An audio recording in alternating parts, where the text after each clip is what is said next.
olen Arko Keskküla ja töötan Statistikaametis andmeteadurina.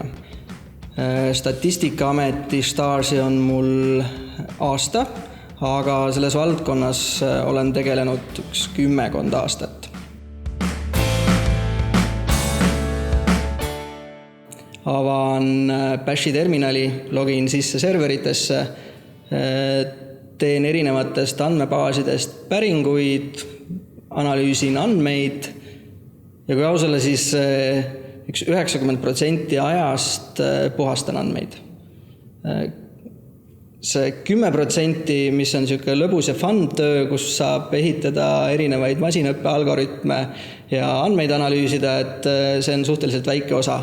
Aga vaatamata sellele on see väga, väga lõbus, kui lõpuks selle osani jõuda.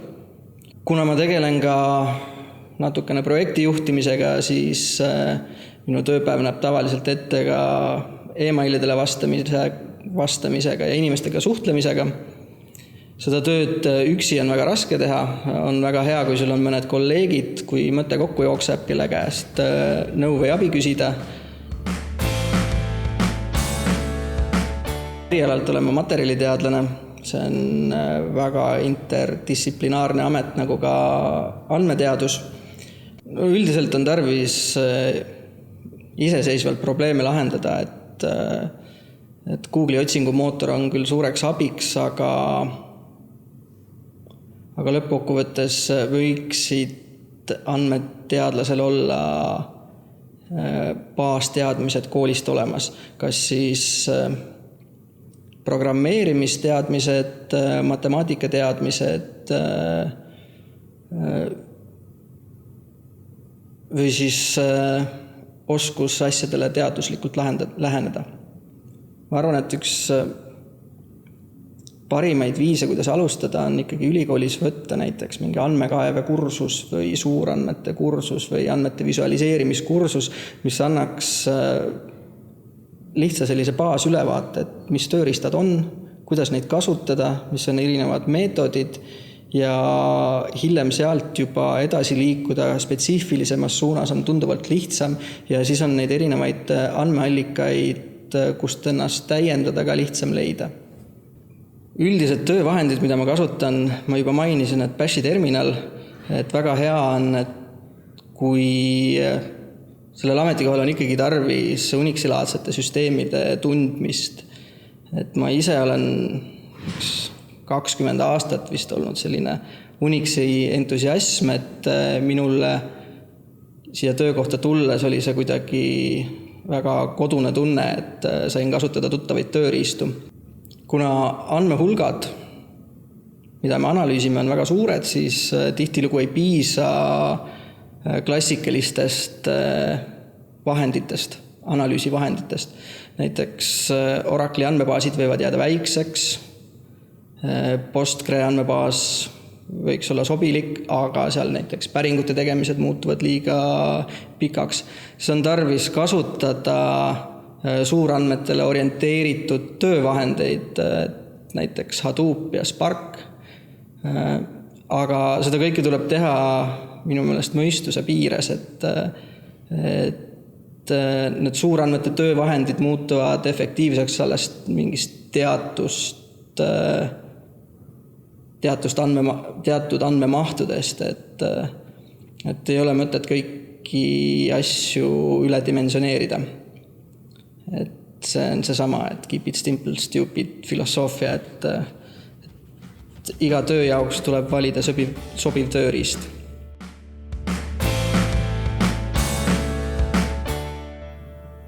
Tänapäeva ühiskond on andmetele orienteeritud ühiskond. Andmeid toodetakse massilise kiirusega, et meil on nutikellad, meil on arvutid, meil on tark köögitehnika, autod, kõik on internetiga ühendatud. Kõik need asjad genereerivad andmeid. Viimase 2 aasta jooksul on toodetud andmeid, mis on andmete hulk on suurem kui senise inimkonna ajaloo jooksul toodetud andmete hulk. lugesin ka Forbesi artiklit, kus Forbes väitis, et aastaks 2020 iga inimese kohta toodetakse 1,7 megabaiti andmeid sekundis. See on kohutav andmehulk. Ja et nendest andmetest midagi kasulikku kätte saada, on vaja andmeteadlasi, kes siis võtavad sellest hiiglaslikust andmehulgast olulise info välja, analüüsivad seda ja väljundiks tuleb siis kas mingi sisemine info selle protsessi kohta või siis andmed, mis lihtsustavad mingite otsuste tegemist. No ma eeldan, et kui inimene lõpetab kooli, siis ikkagi tuleks andmeteadlase või andmeteaduri ametikohal silma peal hoida. See sõltub muidugi huvist, et andmeteadlane oma lihtsas olemuses või kuidas mina esialgu seda ette kujutasin oma vaimusilmas, oli inimene, kes tuleb ja siis kirjutabki ägedaid masinõppe algoritme ja rakendab neid ja teeb vingeid visuaale. Reaalses elus enamus aega ma puhastan andmeid, natuke aega teen masinõppe asju ja suure osa ajast tuleb tegeleda ka sellise andmearhitekti töödega, et liidestada erinevaid keskkondi ja et selles vallas võiks ka pädevusi olla, aga ma eeldan, et see andmeteadlane on piisavalt selline suure skoobiga nimetus, et koolist tulejad võiksid sellel sõnal silma peal hoida küll.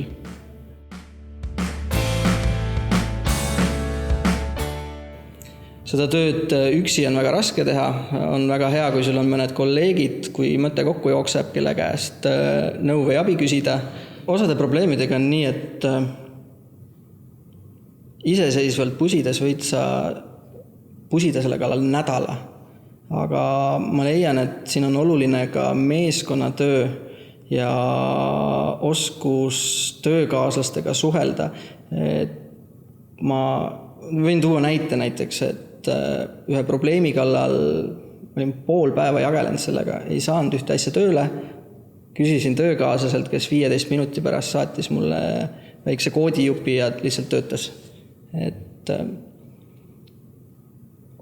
oluline on ka suuta oma probleeme teistele inimestele selgitada ja väljendada ja mitte ainult väga tehnilises keeles, vaid ka väga inimmõistetavas keeles. Ja ma üldse leian, et tänapäeva infotehnoloogia vallast töötajatele on äärmiselt oluline meeskonnatöös töötamisoskus. Et ilma selleta enam ei saa, et ma ei näe, et patsiga poisid üksi keldris istuvad, et tänapäeval on ikkagi väga sotsiaalne inimene, infotehnoloogia töötaja. Nädalas keskmiselt on 1-2 koosolekut. Osad koosolekud on asutuses sisesed, aga paljud on ka teiste statistikaametitega, et sellel ametikohal oleks ka oluline võõrkeelte oskus. Inglise keel üldiselt on piisav, aga kui osata teisi keeli, siis see on ka väga hea. Juhtkonna poolt olen ma hetkel igati rahul, et kuna see töö nõuab väga palju uute tehnoloogiatega kokkupuutumist ja iseseisvat õppimist, siis juhtkond on väga toetav, lubab enesearendust. Kui ma pean täitma töötunni tabeleid, siis minu ametikohas on 20% töötundidest on enese täiendamine.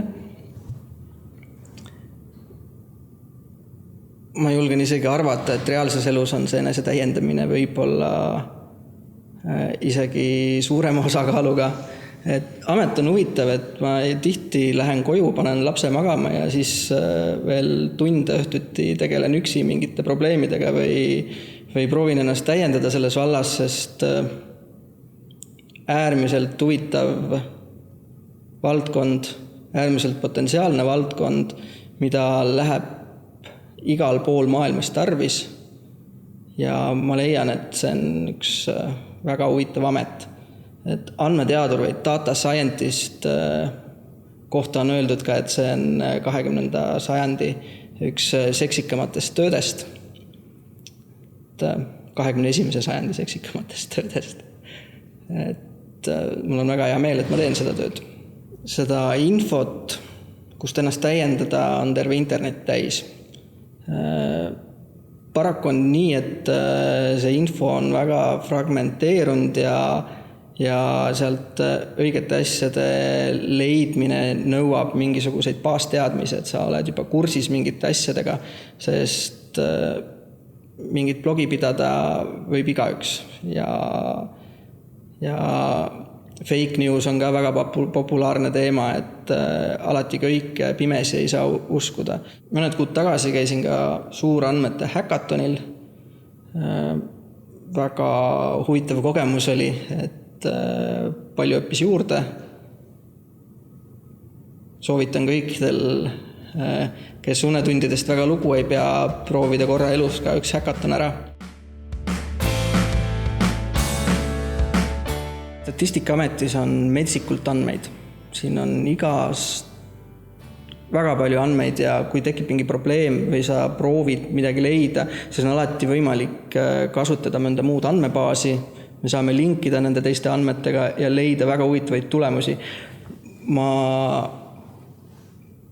ei saa küll 100% kindlalt väita, aga ma eeldan, et meie andmebaasid on siin Eesti parimad ja kõige mahukamad. Teist sellist kohta, kus selliste andmehulkadega ja selliste andmetega analüüsi teha või neid uurida Eestis ei ole. Et sellepärast olen mina siin Statistikaametis, sest mulle andmed meeldivad, mulle meeldivad numbrid ja mulle meeldib nende andmetega mängida ja avastada sealt huvitavaid tulemusi. See ei ole küll kohustuslik, aga me korraldame oma keskis ka motivatsiooniüritusi, et nüüd järgmine nädal lähme matkale.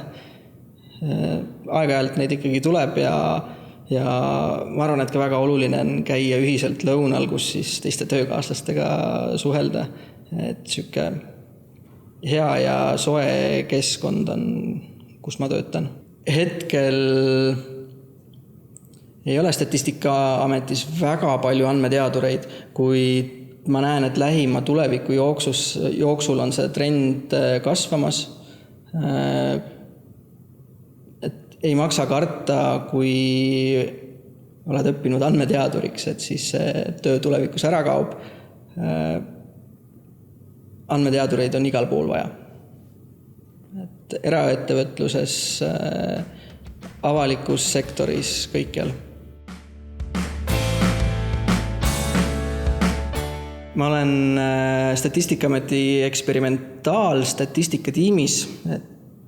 See ei tähenda, et me tegeleme selle eksperimentidega, vaid sinna on valdavalt koondatud siis andmeteaduri laadsed töötajad, kes tegelevadki siis uuema statistika ja metoodikate väljatöötamisega, mida siis hiljem loodetavasti saaks ka ametlikus statistikas kasutada. Et see on nagu research and development osakond ja seal on pidevalt asjad arenemas ja pidevalt tuleb kasutada uusi tehnoloogiaid ja selles suhtes väga põnev töökoht. Et kui ei meeldi rutiin, siis ma võin öelda, et kaasaegne statistika on väga põnev, rutiinivaba. Sest kui rääkida andmeteadurist, siis inglise keel on inimkeeltest see, mis võiks peale eesti keele ka veel osata, aga masinõppekeeltest mina kasutan ja eelistan Pythonit. Viimasel ajal on ka SQL-laadsed keeled üha rohkem meeldima hakanud, aga paari programmeerimiskeelt võiks inimesed osata. Et või vähemalt, kui mõni programmeerimiskeel on kodune, siis teiste juurde õppimine ei ole ka väga keeruline. Ja üleüldse mulle tundub, et programmeerimist kardetakse, aga ma ei näe põhjust, miks seda karta, et kui sa suudad probleemi sõnastada ja näiteks lausetena paberi peale kirja panna, siis ei ole keeruline seda ka programmeerimiskeelde üle tõlkida, et eks ta on täpselt sama nagu inimkeeled, lihtsalt teine süntaks on ja kui syntaksi selgeks saad, siis oskad ka programmeerida.